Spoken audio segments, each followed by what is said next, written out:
ലഹരിക്കെതിരെ പോരാട്ടം ശക്തമാക്കാൻ നിർദ്ദേശിച്ച് ചാൻസലർ കൂടിയായ ഗവർണർ RV അർലേക്കർ DGPയോട് ഗവർണർ റിപ്പോർട്ട് തേടി സർവകലാശാലകളിലും ഹോസ്റ്റലുകളിലും പരിശോധന നടത്തും. പരിശോധനകൾക്കായി സാങ്കേതിക സർവകലാശാലയുടെ സഹായത്തോടെ നിർമ്മിത ബുദ്ധിയുടെ സഹായം ഉപയോഗിക്കും.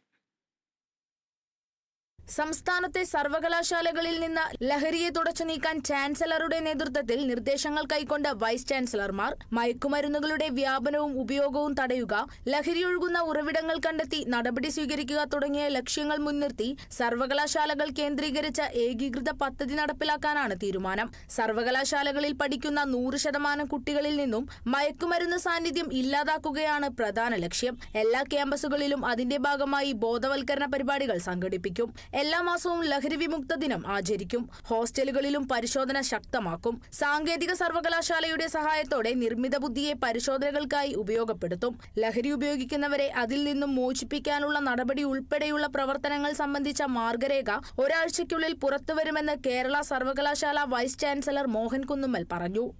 ഡ്രഗ് ഉപയോഗിക്കുന്ന ആളുകളെ അതിൽ നിന്ന് മോചിപ്പിക്കാൻ അവർക്ക് തീർച്ചയായിട്ടും പരിചരണം നൽകിയും അതുപോലെ തന്നെ അവരെ സംരക്ഷിക്കുന്നു. അതുപോലെ ഡ്രഗ്സ് വരുന്ന ചാനലുകൾ തിരിച്ചറിയും, അത് മുറിക്കും.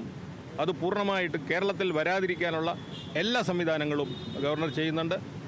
തീർച്ചയായിട്ടും എല്ലാ തരത്തിലുള്ള സർവൈലൻസ് ഉണ്ടാവും. അതിൻ്റെ കൃത്യമായ മാർഗരേഖ ഒരാഴ്ചക്കകം പുറത്തു വരും. ഇന്ന് തീരുമാനമാണ്, അതിൻ്റെ നടപടിക്രമം ഒരാഴ്ചക്കകം പുറത്തു വരും. തീരുമാനമെടുത്തു കഴിഞ്ഞു. അതിന് നേതൃത്വം നൽകുന്നത് സംസ്ഥാനത്തിന്റെ ഭരണത്തലവൻ തന്നെയാണ്. പൂർണ്ണമായും സർവകലാശാലകളെ ലഹരിമുക്തമാക്കുക എന്നതാണ് ഗവർണർ ആർലേക്കർ മുന്നോട്ട് വച്ചിരിക്കുന്ന നിർദ്ദേശം. നാളെ MP-മാരുടെ യോഗവും ഗവർണർ വിളിച്ചിട്ടുണ്ട്.